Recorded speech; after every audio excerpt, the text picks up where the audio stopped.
Bonjour everyone, and welcome back to the Waves of Your Soul. I am your humble French tarot reader Marine, and today I'm super excited to be back as this is my first video I'm filming after me getting super sick. So it feels awesome to be back, and I'm really excited to be back to present to you two decks that were sent to me by Artisan Tarot. Very kindly sent to me for review in order to be able to give you my full thoughts once I was better and had been using them for a while. And so today we're going to be looking at the Rider Marseille Tarot deck by Alejandro R. Rosan, and we'll also be looking at the Witches Runes by John St. Germain, also published by Artisan Tarot. First off, a huge thank you to them for sending these decks out to me so I could present them to you for reviews. Artisan Tarot is an indie publishing company. They focus mainly on historical reprinting of Tarot de Marseille decks, but they've also created some unique creations such as this one, which is actually a deck I was about to purchase myself. So I was very excited when they offered to send it to me, because it's definitely one that I had on my wish list. Of course, I'm going to be leaving in the description box where you can get these decks. I'm going to be leaving. Make sure to check their website out. They've got lots of wonderful options. I will also make sure in the description box to put timestamps, because I'm going to be doing the review for both of these decks in this video, so you can jump around depending on which deck is of interest to you.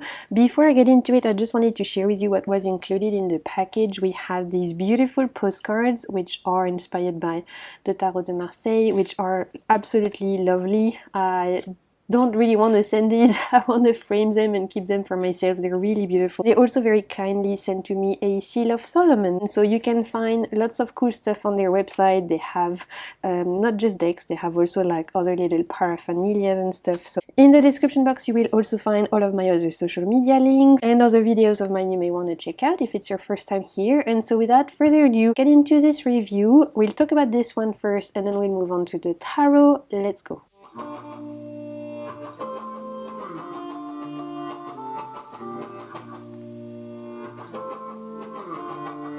I said this is my first video filming since I've been sick, so please excuse my voice if it's still a little bit croaky, and please excuse my energy levels. I'm still struggling a little bit, but I really wanted to get this video out there for you guys because I've been enjoying these decks in the background and I was really ready to give you my full thoughts. So let's do it. So this particular deck is called the Witches Runes Divination deck. It's by John St. Germain. It is published by Artisan Tarot. This is the first edition that's been printed in 2024. So in this particular deck we have 32 cards, which is in fact two sets of runes. If I show you, you have two sets, both coming with Witch Invocation, which we'll look at it in a bit, and an identical set of runes for each set. We have this one that you can see I've not mixed yet, which has been my study one, and this one, as you can see, has been mixed, which has been the one I've been using. So we'll get into that in a little bit. The set comes with a wonderful guidebook, which we'll of course get into it because this is fantastic and I've learned a lot. So the box comes like this. I don't know if you would call this a tuck box because it opens from the side, but I actually found this very sturdy. I've been taking them in and out the last few weeks and it's been holding on really well, so I actually enjoy this format. So here are the backs of the cards, and as the name suggests, this is a set of rich runes. And when Artisan Tarot got in touch with me and offered to send this particular deck to me, I was very curious because I've never worked with witch runes normally. And as you can see, normally witch runes are on sets of stones and they've been painting on them, and the guidebook actually explains that the earliest reference to the witches runes is in a book called The Lid of the Cauldron by Patricia Crowther, which was published in 1981, and originally the first time that witches runes were mentioned you had 8 runes. This particular author, John St. Germain, who has created this deck, has actually added some runes in addition to the original 8 set, meaning that we now have 12 runes in total with symbols on here. So we'll obviously look at them in detail, but just so you can see, 12 runes with details on them. And then we have 3 runes that are the black, white and brown rune. So these were added by the creator from the original witches rune that were firstly mentioned in the 1980s. So I came into this deck really not knowing how it would work, really not understanding this particular system. I was a little bit familiar with the runes that are from Norse descent, which are the Futhark runes, but these are very different. As you can see here, we're talking about symbols, symbolism, archetypes. This is actually a very unique and complete divination system, where you can either pull one card at a time and interpret it just like you would cast a stone, or where you can pull a few and interpret them depending on where they land in next to each other. So in that sense, there's definitely association of card meanings that reminded me a little bit of Lenormand when I was using it. So this is inspired by a particular book that John St. Germain wrote, which was called Lithomancy, Divination and Spellcraft with Stones and Crystals and Coins, and he used his particular knowledge of this form of divination of lithomancy to create a deck so that people who didn't necessarily have Witches Runes like me, I've never used them, I never owned them, could still enjoy this particular format. And also the fact that you have them on cards makes it a little bit easier than struggling along with stones in your pocket, I guess, especially if you're doing readings in different places. I came with this with a very open mind and I didn't really know how they would work. I found the fact that there was two sets really interesting. So as you can see, this one I've kept in order because I've been using for altar spots. I've been placing the card on my altar and I've been using this one for study. And then the other set that's included in it, I have been actually using for divination, for practice. So I thought that was great that we had two sets. That means that we can actually maybe keep one at home and keep one for like traveling around. In each of the sets, not only do you have the stones represented or the runes that are represented, you also have this wonderful poem or this invocation, which really for me, as soon as I opened the deck and started working with the cards, helped me understand what they meant. And this made me seem small, but it's actually a great tool that helped me understand and remember what each of the card meant and what each of the rune meant, because you're going to see for each of the card we have a little bit of an interpretation and summary of what it means. So it says the sun is for he, the moon is for she, the stone marked with H is for misery. The spears that cross stands for strife. The interlocking rings are for love and life. The birds bring news. The waves will gather. The branch for new starts that matter. The snake will deceive. The wind will relieve. The scarab comforts all who grieve. The tadpole is about conception. Black and white tell you which direction. Brown, most important of all, is you. Will I rise or will I fall? So I found this little witch invocation fantastic because as soon as I opened the deck, it really helped me understand what each of the cards represented. But of course, this is also explained in the guidebook. And in the two sets, you actually have two witches invocations. So if you wanted to keep one in your journal and keep one with the deck to refer to, even as a way to open your reading, I thought this is a really nice way to set up the atmosphere, to set up the mood for your reading. So I really enjoyed this particular edition and I found it really helpful for those of us like me who've never worked with Witches Runes before. So let's talk a little bit more about how this works and how I've been working with them. So as I mentioned, in these 15 cards, you have two different categories. You have the category with the runes with symbol on them, and then you have the three cards such as this one, which are plain, black, white, and brown. There's different ways you can use this, and the guidebook actually describes to you ways where you can either include them in your reading or keep them separately. The white reference more of a yes, the black more of a no, and the brown is more a reference for the querent, although it can also refer to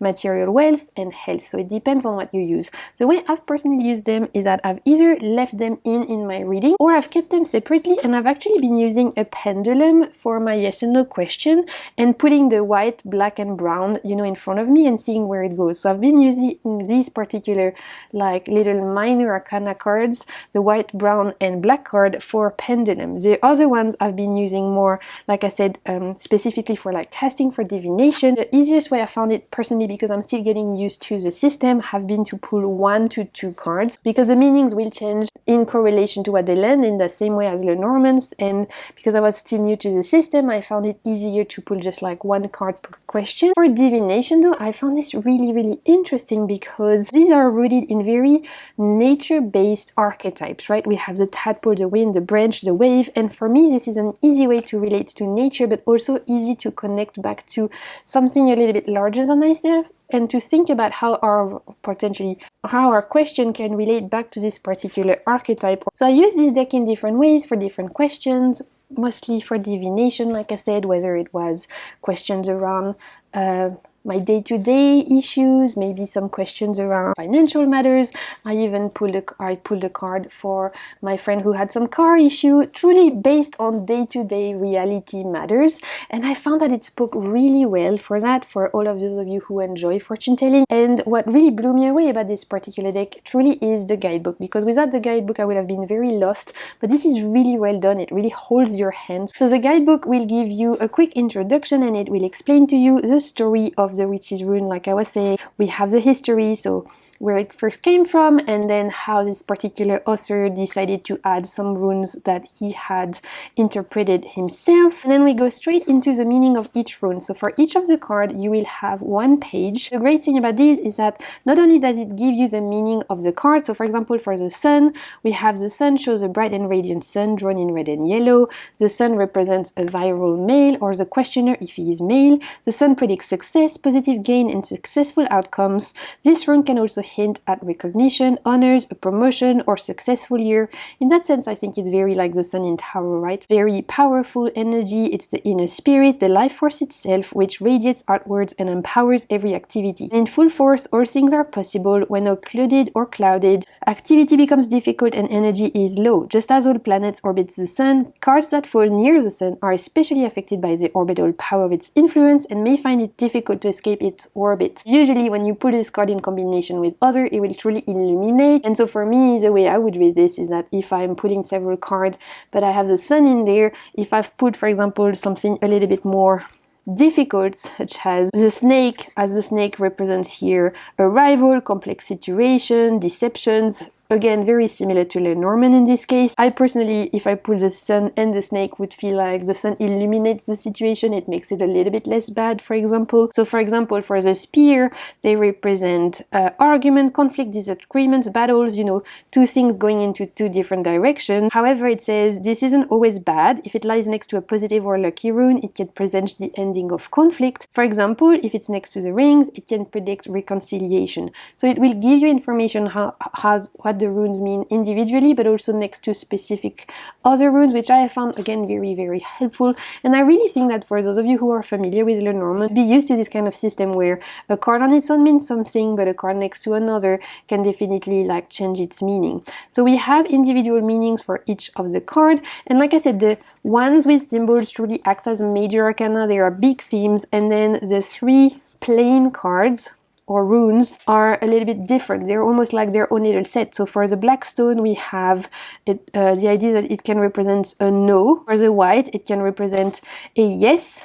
And finally, the brown can represent either the questioner, material concerns, or physical matter. But this is almost like a querent card. Like I was saying, the way that I've particularly used these three different cards, would put the brown in front of me as a way to like match my energy, use this particular card to tune into my energy, and then I would ask my yes or no question and see where the pendulum would land, whether it's on the white or black for yes or no questions. So I thought that these were really great addition. The rest of the guidebook, this whole part here, is dedicated to how you can use the cards in lots of different ways. And I found this particular part, so almost half of the guidebook here, super helpful, because not only does it give you hint on how to ask a question, how to use the cards, and also lots of spreads. So I'll share with you, we have casting with 4 cards, we have 1 card reading, 3 cards reading, we also have 4 cards, all the way up to 9 cards, I believe. Yeah, 9 card reading. We actually are given 2 9-card readings here. It will give you an actual example of a reading, so not just the position here that you could pull the cards in, but an actual real life example on how you would read this particular reading if you pull some cards. So for example, for this 3 card reading, which is past, present, future,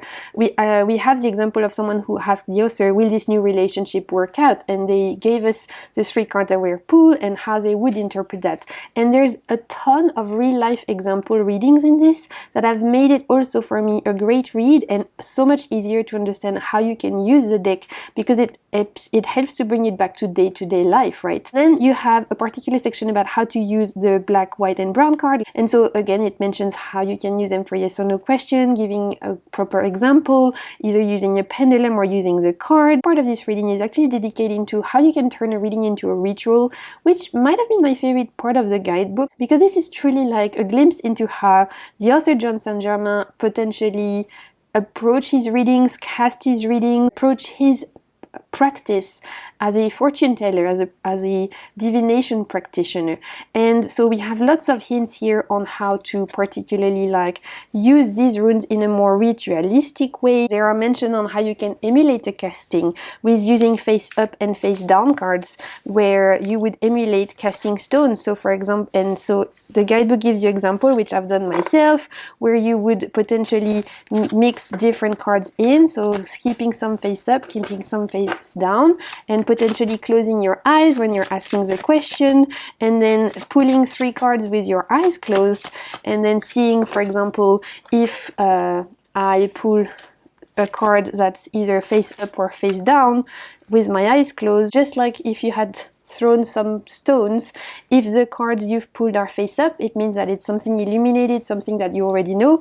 If a card comes face down, it's almost like the stone would be face down, so it's something maybe that's hidden, that's not revealed yet, that you need to explore. So they give you lots of examples on how to use them as a way to emulate casting, and also with lots of different spreads, whether you're someone that likes to use fewer cards like me while you're getting used to a system, or if you're someone who's already very familiar with Witches Runes and already can like pull like 5 up to 9. Lots of options in this particular guidebook on how to make the runes your own. The last part of the guidebook I found super interesting, which was the afterword, and it's only a few pages, but this is actually a very personal account on the part of the creator around their secret to be a good fortune teller, a good psychic reader, a good reader in general. And I found that this little afterword, whilst it was small, it was very powerful and profound, and it really helped me understand the kind of philosophy behind this particular deck, which is truly to bring some magic into the day-to-day world, to have a divination system that not only is quite approachable, but that still retains a little bit of mystery and magic. And this is truly bringing back divination to the forefront, which is something that I really enjoy. I feel like as readers right now there's a big trend around particularly reading in a very self-empowering way, self-development way, which is great. I love these kinds of readings as well, but there is something about going back to pure fortune telling, pure divination. I'm always curious about discovering new systems. I think that if you enjoy using particularly systems like the runes or the Lenormand, then the Witches Rune would be very accessible. And even if you're like me, you are a complete newbie, this deck definitely like holds your hand whilst you are discovering a new divination system, and for that I really enjoyed it. So before I get into the tarot deck they also sent me, I thought we would just potentially pull a little card for those of you watching. Let's see what we need to know about this week. Whenever you're watching this little message, what's gonna happen this week? What do we need to know about this week? Is there anything that's gonna happen this week that we need to know about? We have the branch, beautiful. So intuitively before using the deck, I would automatically think, okay, branches make me think of a tree, something rooted and something that expands, right? Because branches grow. Definitely trust your intuition first. Think about, okay, how does that make me think? How do I relate to branches, to trees in my day-to-day life? How can that apply to my day-to-day life? We could think about potentially needing to ground, or maybe we could think about something branching out, something reaching out. But I'll read to you what the card says, and that can give us a little message for this week. So this rune shows a young brown branch spreading fresh green leaves growing in every direction. Originally, the branch depicted an ear of corn and represented the season of harvest. Unlike the H, which represents ruin, this most fortunate of runes predict prosperity, happiness, growth, and luck. Ooh, we love that! To students, it means success at school. To an entrepreneur, it means their business will thrive, current project will bear fruit, and new friendships will flourish. If near the rings, it predicts a prosperous marriage. If near the sun, success at a new venture. Next to the wave, prosperous trip. So honestly, very positive omen for the week. We have success, we have branching out, we have the idea of things growing, of prosperity, of happiness, of growth. I love that for us. And as you can see, it's very easy to use, even as just a one card. So that's what I wanted to share with you first for this deck. It was a complete surprise, because like I said, I've never used the Witches Runes before. It's a very new system to me.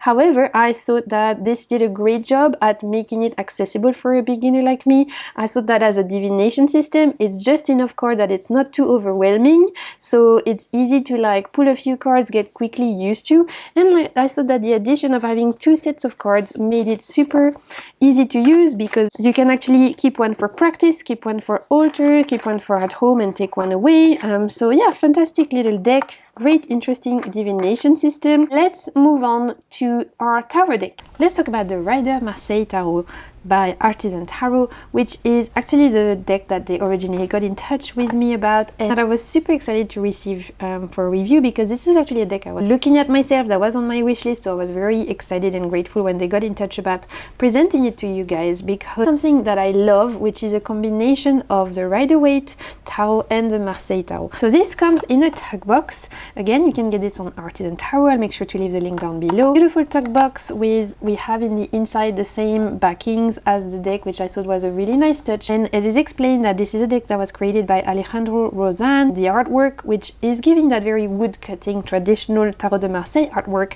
actually brings 2 iconic eras of tarot symbolism, providing meaningful images that will delight, inspire, and empower readers of all skill levels. I truly think that this deck is the perfect combination for either Rider-Waite lovers or Tarot de Marseille lovers, because it gives you a bit of both, and it creates this beautiful combination and symbolism that is just so aesthetically pleasing and just a joy to read with. So the deck actually comes with 2 extra cards, which I thought was such a lovely addition. You have Arthur Edward Waite and you have Pamela Coleman Smith, or Pixie. She was the illustrator of the Rider-Waite Smith, and he was the person who commissioned her to create it. So these 2 are the brains and hands behind the Rider-Waite Tarot. At the back you can see that this explains that this is emulating woodblock printing and stencil coloring techniques, which were techniques used for traditional Tarot de Marseille. Let me zoom you in, and whilst we flip through the cards together, I will explain how I've been using it, what I've enjoyed about it, and all of that good stuff. So majors are clearly inspired by the RWS, by the Rider-Waite Smith, because as you're gonna see, we have strength in number 8.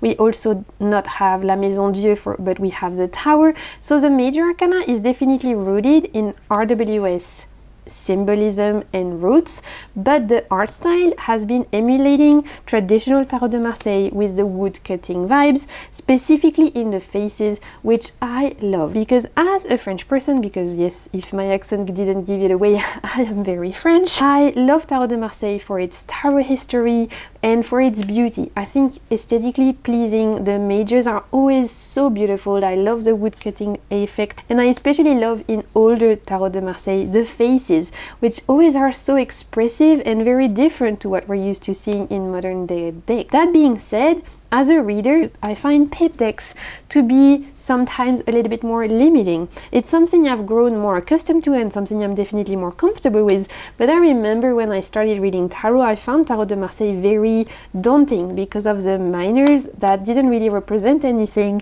illustrated, and it felt like they all looked the same, to be honest, which I know is sacrilegious to say for a French person. So when I started reading tarot, I was always fascinated and enthralled by the beauty of a Tarot de Marseille, but the minors were always a little bit daunting to me to learn. I think this one is the perfect bridge between the two, and this is a deck I could see myself recommending to so many people who want a bridge. This gives you the feel of a Marseille from the aesthetic of it. You can see the look definitely looks like traditional wood cutting printing methods, and have you seen when we talked about it, you do have strength as number 8 and you do have justice as number 11. So it's definitely more of a rider than a Marseille, which is why it's actually the first name in the box, right? We have Rider Marseille, it's not the Marseille Rider.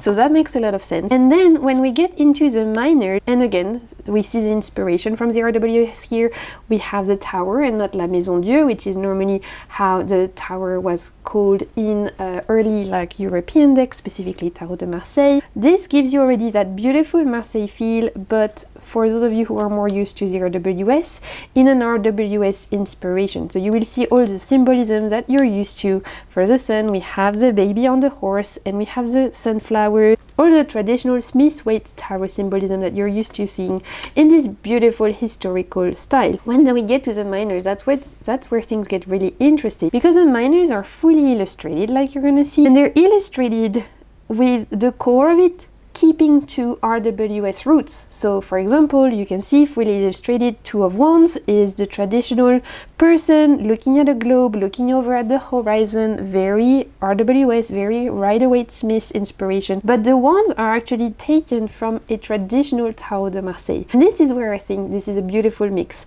because I remember when I was starting to learn specifically how to read with Tarot de Marseille, and like I said, it's a system I really enjoy now, but it's not the one I'm the most comfortable with. When I started reading with Tarot de Marseille, I was always getting confused between wands and swords, for example, because you will see the swords are actually the ones that look a little bit curvy, just like this, right? But when you're looking at a traditional Tarot de Marseille, such as this one that I just grabbed, and you're seeing all of these shapes, it can feel a little bit overwhelming trying to remember, okay, are these swords, and what does it mean, and what are the numbers? So a deck like this that actually bridges the two, where you have the traditional RWS imagery, but where the key elements are taken from Tarot de Marseille, I found actually perfect, kind of like hybrid to make both team happy. Right? Because in the tarot reading world, it seems sometimes that we have two teams. We have the RWS team and we have the Tarot de Marseille team. And whilst a lot of people read both, there are still like, usually people have started with one particular system, and so they tend to prefer that system. If you started reading Tarot with Tarot de Marseille, most likely is that you're going to prefer pip decks going forward, even if eventually you get into more illustrated decks. And if you've started with RWS, chances are that's going to be your comfort zone until you start reading with Tarot de Marseille. A deck like this that bridges the two, I find is super interesting, and I think especially for people who have started reading with the RWS, with the Rider Smith, and who want to get a bit into the Tarot de Marseille kind of imagery without getting too burdened by the pip aspect of it, where you will literally just see the wands without any elements that can tell you what it means. I think it's absolutely gorgeous. I love the wood cutting feel of it, and I've put it back in order so I could share it with you guys, but I've definitely been using it in the background for the last few weeks, and it reads like a absolute dream. Honestly, I think it reads so well because it is rooted in two decks that are very much classic, that are at the core of our reading practice. It doesn't matter if you started learning reading tarot with a modern deck, or if you started learning tarot with a very old ancient deck. Whatever deck you chose was either inspired by the Tarot de Marseille or by the Rider Smith, unless obviously you started by reading with the TOS, which is a whole separate system. But I would say the majority of the decks out there right now are inspired by the RWS, and the majority of the pip decks out there are definitely inspired by the Tarot de Marseille. This is what truly created tarot reading history for us. So I think this is a really cool creation. I love a hybrid. I've only got one other, which is the Marseille Tarot, which is a French mass market deck, where again it's a little bit of a mix between the RWS and the Marseille Tarot. In that one, the mages are Marseille, so as you can are pure Marseille. In this one, as you've seen, the mages are definitely RWS, but with a Marseille look. So this honestly is one deck I can see myself using for absolutely everything. It's definitely become a workhorse. I find it very easy to read with. I think if you were a beginner, this would be fantastic because it bridges the two. So if you were like, okay, I don't know what to start reading tarot with, do I want to start with the Marseille, do I want to start with the RWS, this is a perfect in-between, because you're getting that RWS imagery and full illustrated image, but you are getting elements of the Marseille Tarot to kind of start to make you more comfortable about, okay, these are swords and the straight ones are wands, which again, like I said, I know is something that we get super confused when we start reading the cards for the Tarot de Marseille, is trying to remember, okay, which are wands and which are swords. The one thing is this doesn't have a guidebook, so if you were picking this as your first deck, you'd need a separate guidebook, but because it does follow the traditional RWS roots and imagery, you could pick up any book on the RWS and be completely fine reading with this. For all of my history lovers and all of those of you out there who love the look of the Marseille Tarot but have been a little bit apprehensive about reading with this, I think this is fantastic bridge between the two. In terms of the production quality, this is a linen cardstock, so it's super flexible. You can riffle shuffle it really great. Artwork, like I said, really emulates beautifully the wood cutting effect of a traditional Tarot de Marseille. You can see the colors bleeding through in some areas, which are very reminiscent of those traditional older European decks. Overall, it's a deck I really enjoy working with. You're gonna see me using it on my channel in future pick a card readings quite a lot, because it's truly one of those that I can pick up and read for anything, for anyone. It's really a great tool for readers of any levels, whether you're super familiar with tarot, whether you're super familiar with the Tarot de Marseille and you want a Rider Waite Smith that's still giving that Marseille feel because you prefer that kind of look of it, or whether you're someone who prefers the RWS but who wants to get a little bit more familiar with the Tarot de Marseille feel, whether you're like super experienced or you're a complete beginner, this is really approachable. And like I said, I think a wonderful hybrid that really celebrates two different tarot tradition, which in my opinion are equally as important. As I was saying, the cardstock is linen, so it's super flexible, and even I, who is very bad at riffle shuffle, have no problem. And normally it's really not my thing, also shuffles beautifully on this way, and honestly it just looks beautiful. The tuck box has been holding really well, even though I've been using it quite a bit in the recent weeks. It's been holding on really nicely, and considering this is a deck that I originally was very curious about, it definitely did not disappoint. It's a beautiful creation and I'm very glad that it exists out there. We had the Witches Runes Tarot by John Saint-Germain, and we had the Rider Marseille Tarot by Alejandro Rozan. Again, I'll make sure to leave all the links as to where you can get these decks down below. I want to thank Artisan Tarot again so much for sending these decks my way, and definitely watch out for future pick a card reading where I will be putting these decks to good use. To all of those of you who are still watching, I want to thank you so much for your patience whilst I was sick, and again I apologize for things being a little bit slower. And until my next video, I just hope you're having a wonderful week. I'm sending you so much good vibes. Keep navigating the waves of your soul. Bye!